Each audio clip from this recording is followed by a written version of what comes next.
देवकी सुत गोविंद वासुदेव जगतपते देहि मे तनियम कृष्ण त्वाम अहम शरणम गतः। अथ श्री अग्नि महापुराण षट्चत्वारिंशाधिक-300तमोऽध्यायः। काव्य गुण विवेक। ओम नमः शिवाय ओम नमः शिवाय ओम नमः शिवाय। अग्निर्वाच अलङ्कृतमपि प्रीत्यै न काव्यं निर्गुणं भवेत्। वपुष्य ललिते स्त्रीणां हारो भारायते परम्। न च वाच्यं गुणो दोषो भाव एक न च वाच्यं गुणो दोषो भाव एव भविष्यति। गुणाः श्लेषादयो दोषा गूढार्थाद्या पृथक् कृताः। यः काव्ये महतीं छायामनुगृह्णात्यसौ गुणः सम्भवत्येष सामान्यो वैशेषिक इति द्विधा। सर्वसाधारणीभूतः सामान्यो इति मन्यते। शब्दमर्थो बुभौ प्राप्तः सामान्यो भवति त्रिधा। शब्दमाश्रयते काव्यं शरीरं यः सा तद्गुणः। श्लेषो ललित्यगाम्भीर्ये सौकुमार्ये मुदारता। सत्येव यौगिकी चेति गुणाः शब्दस्य सप्तधा। असुश्लिष्ट सन्निवेशत्वं शब्दानां श्लेष उच्यते। गुणादेशादिना पूर्वं पदसम्बद्धमक्षरं यत्र सन्धीयते नैव लल्लालित्यमुदाहृतम्। विशिष्टलक्षणोल्लेख्यमुत्थान शब्दकं गाम्भीर्य कथयन्त्यार्यास्तदेवान्येषु शब्दताम्। अनिष्टोराक्षरप्राया शब्दता सुकुमारता। उत्तानपादितौदार्यं युतं श्लाघ्यैर्विशेषणैः। ओजः समास भूयस्त्वमेतत्पद्यादिजीवितम्। आब्रहा स्तम्भपर्यन्तमोजशैकेन पौरुषम्। ओम नमः शिवाय ओम नमः शिवाय ओम नमः शिवाय। ओम नमो भगवते वासुदेवाय। ओम देवकी सुत गोविंद वासुदेव जगतपते देहि मे तनियं कृष्ण त्वाम अहम शरणं गतः। उच्यमानस्य शब्देन येन केनापि वस्तुनः उत्कर्षमावहन्नर्थो गुण इत्याभिधीयते। माधुर्यसंविधानं च कोमलत्वमुदारता। पौढिसामायिकत्वं च तद्भेदाः षट् चकासतिः। क्रोधस्याकारगाम्भीर्यं माधुर्यं धैर्यगाहिता। संविधानं परिकरः स्यादपेक्षितसिद्धये। यत् काठिन्यादि निर्मुक्तो सन्निवेशो विशिष्टतया। तिरस्कृत्यैव मृदुता भाति कोमलेतेति सा। लक्ष्यते स्थूललक्ष्यत्व प्रवृत्तेर्यत्र लक्षणं। गुणस्य तदुदारत्वमाशयस्यातिसौष्ठवम्। अभिप्रेतं प्रतिहतं निर्वाहस्योपपादिकाः। युक्तयो हेतुगर्विण्यः प्रौढः प्रौढीरुदाहृता। स्वतन्त्रस्यान्ततन्त्रस्य बाह्यान्तः समयोगतः। तत्र व्युत्पत्तिरथस्य सा यः सामयिकेतेति साः। शब्दार्थोपकुर्वाणो नाम्नो भयगुणः स्मृतः। तस्य प्रादादः सौभाग्यं यथासङ्ख्यं प्रशस्यताम्। पाको राग इति प्राज्ञै षट् प्रपञ्च विपञ्चिताः। सुप्रसिद्धार्थपदता प्रसादो इति गीयते। उत्कर्षवान् गुणः कश्चिदस्मिन्नुक्ते प्रतीयते। तत्सौभाग्यमुदारत्वं प्रवदन्ति मनीषिणः। यथासङ्ख्यमनुद्देशः सामान्यमतिदिश्यते। समये वर्णनीयस्य दारुणस्यापि वस्तुनः। अदारुणेन शब्देन प्रशस्त्यामुपवर्णनम्। उच्चैः परिणति कापि पाक इत्याभिधीयते। मृद्वीका नारिकेलाम्बूपाकभेदा चतुर्विधा। आदावन्ते च सौरस्यं मृद्वीका पाक एव सः। काव्येच्छया विशेषो यः साराग इति गीयते अभ्यासोपहितः कान्ति सहजामपि वर्तते हरिद्रश्चैव कौसुम्भो नीलरागस्य चात्रिधा वैशेषिकः परिज्ञेयो यः स्वः लक्षणगोचरः। ओम नमः शिवाय ओम नमः शिवाय ओम नमः शिवाय। ओम नमो भगवते वासुदेवाय। ओम देवकी सुत गोविंद वासुदेव जगतपते देहि मे तन्यम कृष्ण त्वाम अहम शरणम गतः। अथ श्री अग्नि महापुराण 346वां अध्याय काव्य गुण विवेक। अग्निदेव जी ने कहा, हे द्विजश्रेष्ठ वशिष्ठ जी, गुणहीन काव्य अलंकार युक्त होने पर भी सहृदय के लिए प्रीतिकारक नहीं होता है। जिस प्रकार नारी के यौवन जनित लालित्य से हीन शरीर पर हार भी भार स्वरूप ही प्रतीत होता है। यदि कोई कहे कि गुण निरूपण की क्या आवश्यकता है, दोषों का अभाव ही गुण हो जाएगा, तो ऐसा कथन उचित नहीं है, क्योंकि श्लेष आदि गुण और गूढ़ार्थत्व आदि दोष पृथक पृथक कहे गए हैं, जो काव्य की में महती शोभा का आयनन करते हैं। उसको जो काव्य में महती शोभा का आनयन करते हैं उसको गुण कहा जाता है। यह सामान्य और वैशेषिक के भेद से दो तरह का होता है। जो गुण सर्वसामान्य हो उसको सामान्य गुण कहा जाता है। सामान्य गुण शब्द अर्थ और शब्दार्थ को प्राप्त करके तीन तरह का हो जाता है। जो गुण काव्य शरीर में शब्द के आश्रित होता है वह शब्द गुण कहलाता है। शब्द गुण के 7 भेद होते हैं: श्लेष, लालित्य, गांभीर्य, सौकुमार्य, उदारता, ओज और यौगिकी अर्थात समाधि। शब्दों का सुश्लिष्ट सन्निवेश श्लेष कहा जाता है। जहाँ गुणादेश आदि के द्वारा पूर्व पद संबद्ध अक्षर संधि को प्राप्त नहीं होता, वहाँ लालित्य गुण माना गया है। विशिष्ट लक्षण के अनुसार उल्लेखनीय उच्च भाव व्यंजक शब्द समूह को श्रेष्ठ पुरुष गांभीर्य कहते हैं। वही अन्यत्र उद्दान शब्दक या शब्दत्व नाम से प्रसिद्ध है। जिसमें निष्ठुरताहीन कोमल अक्षरों का बाहुल्य हो, उस शब्द को सौकुमार्य गुण विशिष्ट माना गया है। जहाँ श्लाघ्य विशेषणों से युक्त उत्कृष्ट पद का प्रयोग हो, वहाँ औदार्य गुण माना गया है। समासों का बाहुल्य ओज कहलाता है। वह गद्य पद्य रूप काव्य का प्राण है। ब्रह्मा से लेकर तृण पर्यंत जो कोई भी प्राणी, उनके पौरुष का वर्णन एकमात्र ओज तृण पर्यंत जो कोई भी प्राणी या वस्तु है, उनके पौरुष का वर्णन एकमात्र ओज गुण विशिष्ट पदावली से ही होती है। ओम नमः शिवाय ओम नमः शिवाय ओम नमः शिवाय। जिस किसी भी शब्द के द्वारा वर्ण्यमान वस्तु का उत्कर्ष वहन करने वाला गुण अर्थगुण कहा जाता है। अर्थगुण के 6 भेद प्रकाशित होते हैं: माधुर्य, संविधान, कोमलता, उदारता, प्रौढ़ी एवं सामयिकता। क्रोध और ईर्ष्या में भी आकार की गंभीरता और धैर्य धारण को माधुर्य कहते हैं। अपेक्षित कार्य की सिद्धि के लिए उद्योग संविधान माना गया है, जो कठिनता आदि दोषों से हीन है तथा सन्निवेश विशेष का तिरस्कार करके मृद गुण में ही भाषित होता है। वह गुण कोमलता के नाम से प्रसिद्ध है। जिसमें स्थूल लक्षित्व की प्रवृत्ति का ललित लक्षण लक्षित होता है, आशय अत्यंत सुंदर रूप से प्रकट होता है, वह उदारता नामक गुण है। इच्छित अर्थ के प्रति निर्वाह का उपादन करने वाली हेतु गर्भिणी युक्तियों को प्रौढ़ी कहते हैं। स्वतंत्र या परतंत्र कार्य के बाह्य एवं आंतरिक संयोग के अर्थ की जो व्युत्पत्ति होती है, उसको सामयिकता कहते हैं। जो शब्द एवं अर्थ दोनों को उपकृत करता है, वह उभय गुण शब्दार्थ गुण कहलाता है। साहित्य शास्त्रियों ने इसका विस्तार 6 भेदों में किया है: प्रासाद, सौभाग्य, यथासंख्य, प्रशस्तता, पाक और राग।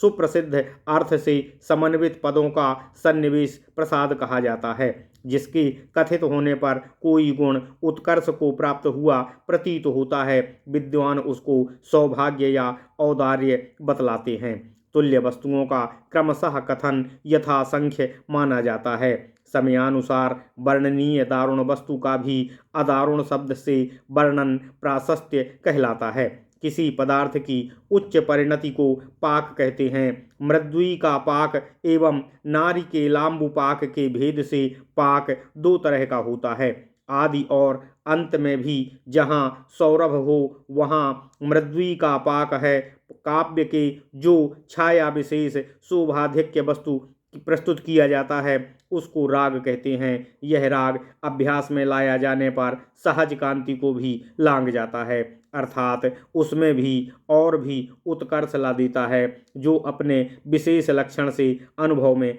आता है उसको वैशेषिक गुण समझना चाहिए। यह राग 3 तरह का होता है: हारिद्र राग, कौसुंभ राग और नीली राग। यहाँ तक सामान्य गुण का विवेचन हुआ है। अब मैं आपसे आगे वैशेषिक गुण का परिचय देता हूँ। वैशेषिक उसको समझना चाहिए जो स्यालक्षण गोचर हो, अनन्य सामान्य हो। ओम नमः शिवाय। इस प्रकार महापुराणों में श्रेष्ठ श्री विष्णु वामपाद स्वरूप श्री कृष्ण द्वैपायन भगवान श्री व्यासकृत श्री अग्नि महापुराण अंतर्गत आगत विषयों का विवेचन संबंधी 346वां अध्याय पूर्ण हुआ। इत्यादि महापुराणे भगवान श्री वेद व्यासकृत श्री विष्णु वामपाद स्वरूपे श्री अग्नि महापुराण अंतर्गते काव्य गुण विवेक कथनम नाम 44अधिक 300तमोऽध्यायः। ओम नमः शिवाय। ओम नमः शिवाय। ओम नमः शिवाय। ओम नमो भगवते वासुदेवाय। ओम देवकी सुत गोविंद वासुदेव जगतपते देहि मे तनियम कृष्ण त्वाम अहम शरणम गतः। अथ श्री अग्नि महापुराण 47अधिक 300तमोऽध्यायः। काव्य दोष विवेक। ओम नमः शिवाय। अग्निरुवाचो उद्वेगजनको दोषः सत्यानां साचा सप्तधा वक्त्रे वाचकवाच्यानामेकद्वित्रिनियोगतः। तत्र वक्ता कविर्नामो प्रथते साचा भेदतः असंदिहानो विनीतः सन्नज्ञो ज्ञातः चतुर्विधा। निमित्त परिभाषायामर्थ संस्पर्शी वाचकं तद्भेदो पदवाक्ये द्वे कथितं लक्षणं द्वयोः। असाधुत्वा प्रयुक्तत्वे द्वावेव पदनिग्रहो शब्दशास्त्र विरुद्धत्वमसाधुत्वं विदुर्बुधाः। व्युत्पन्नैरनिबद्धत्वं प्रयुक्तत्वमुच्यते छन्दसत्वामिव स्पष्टं चाह कष्टत्वमेव च। तत्सामायिकत्वं च ग्राम्यत्वं चेति पंचधा छान्दसत्वं नाभाषायाम विस्पष्टामबोधतः। ओम नमः शिवाय। ओम नमः शिवाय। ओम नमः शिवाय। ओम नमो भगवते वासुदेवाय। ओम देवकी सुत गोविंद वासुदेव जगतपते देहि मे तनियम कृष्ण त्वाम अहम शरणम गता। गूढ़ार्थता विपर्यस्तर्थता तार्थता संशयितार्थता और अविस्पष्टार्थता भेदास्तत्र गूढ़ार्थतेति सा। यात्रार्थो दुख संवेद्ये विपर्यस्तार्थता पुनः अविवाक्षितान्य शब्दार्थो प्रतिपत्ति मलीमसाः। अन्यार्थत्वा समर्थत्वे एतामेवोपसर्पतः असंदिह्यमान वाचाच्यत्वमाहु संशयितार्थतामो। दोषत्वमनुबध्नाति हि सज्जने द्वेजनादृते असुखोच्चार्यमाणत्वं कष्टत्वं समयाच्युतिः। असामयिकता नेयामेतानामुनयो जगुः ग्राम्यता तु जघन्यार्थो प्रतिपत्तिः खलीकृता। वक्तव्यग्राम्यवाच्यस्य वचनात् स्मरणादपि तद्वाचकपदेनाभिसाम्याद् भवन्ति सा त्रिधा। दोषः साधारणतः प्राति स्वीकोऽर्थस्य सा तु त्रिधा अनेकभागोपालम्भः साधारण इति स्मृतः। क्रियाकारकयोर्भ्रांसो विधन् क्रियाकारकयोर्भ्रांसो विसन्धिः पुनरुक्तता अव्यस्त संबंधिता चेति पंच साधारणा मताः अक्रियत्वं क्रियाभ्रंशो भ्रष्टकारकतां पुनः अकर्त्राधिकार का भावो विसन्धिः संधि दूषणम् विगतो वा विरुद्धो वा संधि सा भवति द्विधा संधेर्विरुद्धता कष्टं पदार्थान्तरागमातो पुनरुक्तत्वाभिक्षणाद् दुधैव ततो अर्थावृत्ति पदावृत्तिरर्थावृत्तिरपि द्विधा प्रयुक्तो परशब्देन तथा शब्दान्तरेण च नावर्तते पदावृत्तो वाच्यमावर्तते पदम् व्यस्तसम्बन्धता सुष्ठु सम्बन्धो व्यवधानतः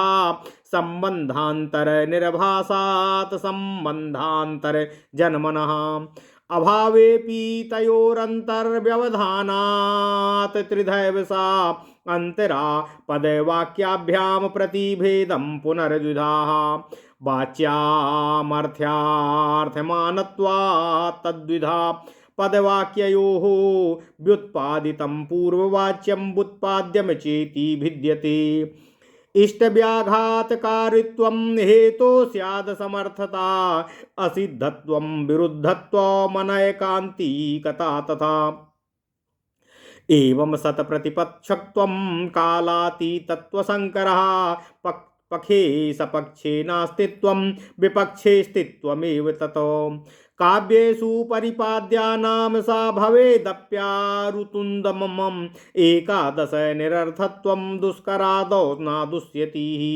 दुःखः करोति दोषान् ज्ञानमूर्धा दुःखः करोति दोषज्ञानमूढार्थत्वं न दुष्करे न ग्राम्यतो द्वेगकारी प्रसिद्धेर्लोकशास्त्रयोः क्रियाभंसेन लक्ष्मास्ति हि क्रियाध्याहारयोगतः भ्रष्टकारकतापेक्षो बलाध्याहृतकारके प्रग्रहे गृह्यते नैव क्षतं विगतसन्धिना अकष्टपादा कष्टपाठाद्विसन्धित्वं दुर्वचादो न दुर्भगम् अनुप्रासे पदावृत्तिर्व्यस्तं संबंधिता शुभा नार्थसंग्रहणे दोषो व्युत्क्रमाद्यैर्निलिप्यते विभक्ति संज्ञा लिंगानाम् अयत्रोद्वेगो नाधीमतामो संख्यायास्तत्र भिन्नत्वमुपमानोपमेययोः अनेकस्य तथैकेन बहूनां बहुभिः शुभा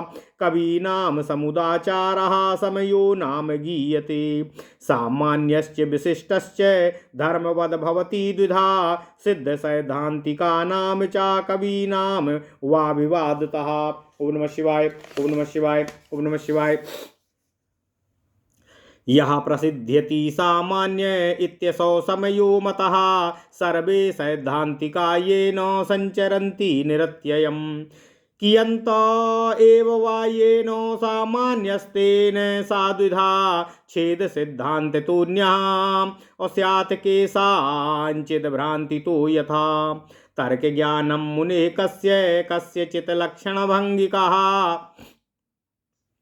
भूत चैतन्यता कस्य ज्ञानस्य सुप्रकाशतः प्रज्ञातस्थूलता शब्दानेकान्तत्वं समा तथार्हता सैव वैष्णवासक्तेय सौरसिद्धान्तिका मतिः जगतः कारणं ब्रह्म संख्यानां सप्रधानकम् अस्मिन् सरस्वती लोके सञ्चरन्तः परस्परम् बन्धन्ति व्यातिपश्यन्तो यद्विशिष्टो सा उच्यते परिग्रहादप्यसतां सतामेवापरिगृहातो भिद्यमानस्य तस्यायम् अद्वैविध्यमुपगीयते प्रत्यक्षादि प्रमाणैर्यद् बाधितं तद् सद्विदुः कविभिस्तत् प्रतिग्राहं ज्ञानस्य द्योतमान्यता यदेवार्थ क्रियाकारी तदेव परमार्थसतो अज्ञानाज्ञानतत्त्वे च ब्रह्मैव परमार्थसत विष्णुः सर्गादिहेतुः सा शब्दालङ्काररूपवान् अपरा च परा विद्या तां ज्ञात्वा मुच्यते भवात्। ओम नमः शिवाय, ओम नमः शिवाय, ओम नमः शिवाय। ओम नमो भगवते वासुदेवाय। ओम देवकी सुत गोविंद वासुदेव जगतपते देहि मे तनियम कृष्ण त्वाम अहम शरणम गतः। अथ श्री अग्नि महापुराण 347वां अध्याय काव्य दोष विवेक। ओम नमः शिवाय। श्री अग्निदेव जी ने कहा, हे वशिष्ठ जी, दृश्य और श्रव्य काव्य में यदि दोष हों तो वह सहृदय सभ्यों अर्थात दर्शकों और पाठकों के लिए उद्वेगजनक होता है। वक्ता, वाचक एवं वाच्य इनमें से एक के नियोग से, दो दो के नियोग से और तीनों के नियोग से 7 तरह के दोष होते हैं। इनमें वक्ता कवि का माना गया है। इसमें वक्ता कवि को माना गया है जो संदिहान, अविनीत, अज्ञ और ज्ञाता के भेद से 4 तरह का होता है। निमित्त और परिभाषा अर्थात संकेत के अनुसार अर्थ का स्पर्श करने वाले शब्द को वाचक कहते हैं। उसके 2 भेद होते हैं, पद और वाक्य। इन दोनों लक्षणों का वर्णन पहले हो चुका है। परद दोष 2 तरह के होते हैं, असाधुत्व और अप्रयुक्तत्व। व्याकरण शास्त्र के विरुद्ध पद में विद्वानों ने असाधुत्व दोष माना है। साधु की काव्य की व्युत्पत्ति से संपन्न विद्वानों द्वारा जिसका कहीं उल्लेख न किया गया हो उसमें अप्रयुक्तत्व दोष कहा गया है। अप्रयुक्तत्व के भी 5 भेद होते हैं, छांदसत्व, अविस्पष्टत्व, कष्टत्व और असायमिकत्व एवं ग्राम्यतत्व। जिसका लोक भाषा में प्रयोग न हो वह छंदसत्व दोष एवं जो बोधगम्य न हो वह अविस्पष्टत्व दोष कहलाता है। अविस्पष्टत्व के भेद निम्नलिखित हैं, गूढ़ार्थता, विपर्यस्तार्थता एवं संशयितार्थता। जहाँ अर्थ का क्लेशपूर्ण ग्रहण हो वहाँ गूढ़ार्थता दोष माना जाता है। जो विवक्षितार्थ से भिन्न शब्दार्थ के ज्ञान से दूषित हो उसको विपर्यस्तार्थता कहते हैं। अन्यार्थत्व एवं असमर्थत्व ये दोनों दोष भी विपर्यस्तार्थता का ही अनुगमन करते हैं। जिसमें अर्थ संदिग्ध होता है उसको संशयितार्थता कहते हैं। वह हृदय सहृदय के लिए उद्वेग कारक न होने पर दोष नहीं माना गया। सुखपूर्वक उच्चारण न होना कष्टत्व दोष माना गया है। जो रचना समय कविजन निर्धारित मर्यादा से च्युत हों उसमें असामयिकता मानी जाती है। उस असामयिकता को मुनिजन नेया कहते हैं। जिसमें निकृष्ट एवं दूषित अर्थ की प्रतीति होती है उसमें ग्राम्यता दोष होता है। निंदनीय ग्राम्यार्थ के कथन से, उसके स्मरण से तथा उसके वाचक पद के साथ समानता होने से ग्राम्य दोष 3 तरह का होता है। अर्थ दोष सामान्य और प्रातिश्वितक के भेद से 2 तरह का होता है। जो दोष अनेकवर्ती होता है उसको सामान्य माना गया है। क्रियी भ्रंश, कारक भ्रंश, विसंधि, पुनरुक्तता एवं व्यस्त संबद्धता के भेद से सामान्य दोष 5 तरह के होते हैं। क्रियाहीनता को क्रिया भ्रंश, कर्ता आदि कारक के अभाव को कारक भ्रंश एवं संधि दोष को विसंधि कहते हैं। विसंधि दोष 2 तरह का होता है, संधिका का अभाव एवं विरुद्ध संधि। विरुद्ध पदार्थांतर की प्रतीति होने के विरुद्ध संधि को कष्टकर माना गया है। बार बार कथन को पुनरुक्तत्व दोष कहते हैं। वह भी 2 तरह का होता है, अर्थावृत्ति एवं पदावृत्ति। अर्थावृत्ति भी 2 तरह की होती है, काव्य में प्रयुक्त अभीष्ट व विवक्षित शब्द के द्वारा एवं शब्दांतर के द्वारा पदावृत्ति के अर्थ की आवृत्ति नहीं होती। पद मात्र की ही आवृत्ति होती है। जहाँ व्यवधान से भली भांति संबंध हो वह व्यस्त संबंधता दोष होता है। संबंधांतर की प्रतीति से संबंधांतरजन्य होने से इस तरह के इन दोनों के अभाव में भी अंतर व्यवधान से व्यस्त संबद्धता के तीन भेद हो जाते हैं।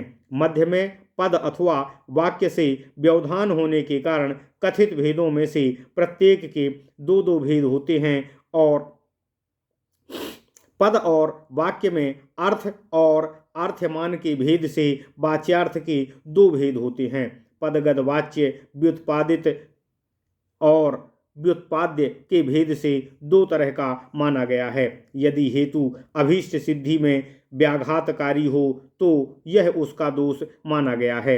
यह हेतु दोष 11 तरह का होता है। असमर्थत्व, असिद्धत्व, विरुद्धत्व, अनेकांतिकता, संप्रतिपक्षत्व,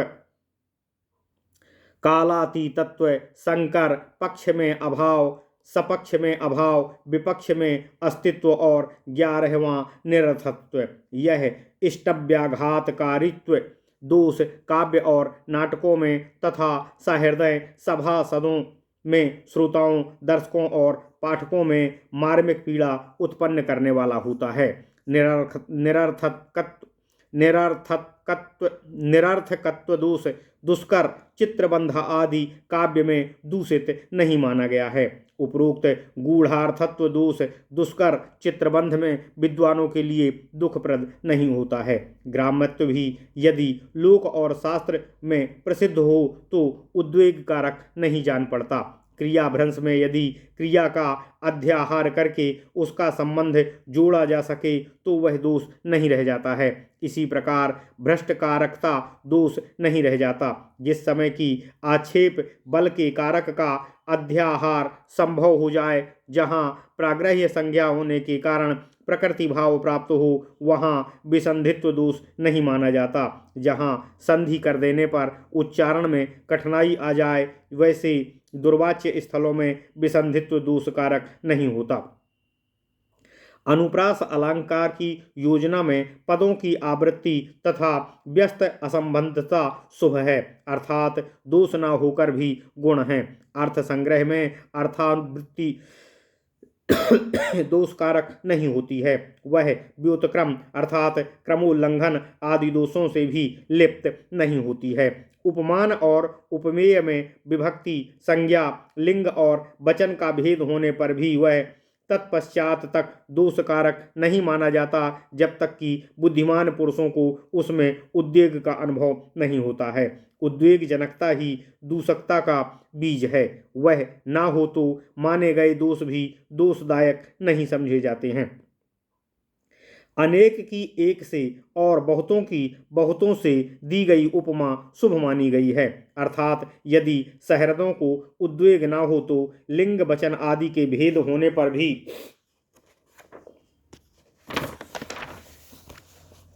दोष नहीं मानना चाहिए। कवि जनों पर परंपरानुमोदित सदाचार समय कहा गया है, जिसके द्वारा समस्त सिद्धांतवादी निर्बाध संस्करण करते हैं तथा जिसके ऊपर कुछ ही सिद्धांतवादी चल पाते हैं। इस पक्षद्वय के कारण सामान्य समय दो भेदों में विभाजित हो जाता है। यह मतभेद किसी को तो सिद्धांत आश्रय लेने से और किसी को भ्रांति से होता है।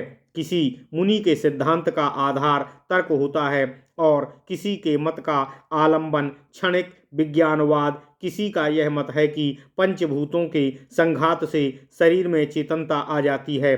कोई स्वतः प्रकाश ज्ञान को ही चैतन्य रूप मानते हैं, कोई प्रज्ञात स्थूलतावादी हैं और कोई शब्दानेकांतवादी। शैव, वैष्णव, शाक्त तथा और सिद्धांतों को मानने वालों का विचार है कि इस जगत का कारण ब्रह्म है, परंतु सांख्यवादी प्रधान तत्व अर्थात प्रकृति को ही दृश्य जगत का कारण मानते हैं। इसी वाणी लोक में विचरते हुए विचारक जो एक दूसरे के प्रति विपर्य दृष्टि रखते हुए परस्पर युक्तियों द्वारा एक दूसरे को बांधते हैं उनका वह भिन्न भिन्न मत या मार्ग ही विशिष्ट समय कहा गया है। यह विशिष्ट समय असत के परिग्रह तथा सत के परित्याग के कारण दो भेद में विभाजित होता है। जो प्रत्यक्ष आदि प्रमाणों से बाधित हो उस मत को असत कहते हैं। कवियों को वह मत ग्रहण करना चाहिए जहाँ ज्ञान का प्रकाश हो, जो अर्थ क्रियाकारी हो, वही परमार्थ सत है। अज्ञान और ज्ञान से परे जो एकमात्र ब्रह्म है वही परमार्थ सत जानने योग्य है। वही सृजन पालन और विनाश का हेतुभूत विष्णु है। वही शब्द और अलंकार रूप है। वही अपरा और परा विद्या है। उसी को जानकर मनुष्य संसार बंधन से मुक्त होता है। ओम नमः शिवाय। इस प्रकार महापुराणों में श्रेष्ठ श्री विष्णु वामपाद स्वरूप श्री कृष्ण द्वैपायन भगवान श्री व्यासकृत श्री अग्नि महापुराण अंतर्गत आगत विषयों का विवेचन संबंधी 347वां अध्याय पूर्ण हुआ। इत्यादि महापुराणे भगवान श्री वेद व्यासकृत श्री विष्णु वामपाद स्वरूपे श्री अग्नि महापुराण अंतर्गते काव्य दोष विवेक कथनम नाम सप्तचत्वारिंशदाधिक त्रिशततमो अध्यायः। ओम नमः शिवाय। ओम नमः शिवाय। ओम नमः शिवाय।